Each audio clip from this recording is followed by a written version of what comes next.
I discovered I could smell cancer as a child. When I was young, I would spend nearly every week with my relative.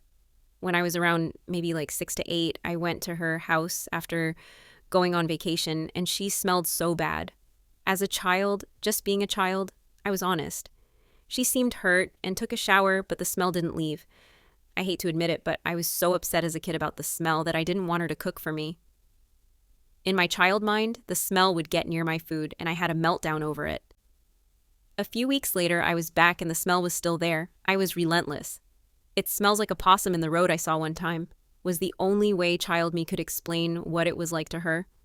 At some point, I think she either began to get worried and decided to go to the doctor or just went for another reason. Turns out she had melanoma. She had a procedure to remove the patches and made a full recovery. And after that, out of curiosity, she asked me if the smell was still there, so I hugged her tight to get a good whiff, and it was completely gone. A few years later, around maybe 10, 13 years old, I went to visit her, and the smell was back. I told her, "Remember when you stunk?" And she said, "Oh no."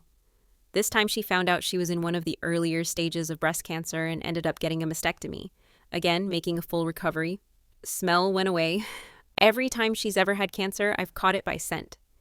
For those who maybe be wondering, it smells like that sickly, sweet, rotting, dead animal on a hot day. If you've ever had the displeasure of smelling such a thing, I'm curious if anyone else has ever smelled it. No one else in my family smelled what I was smelling.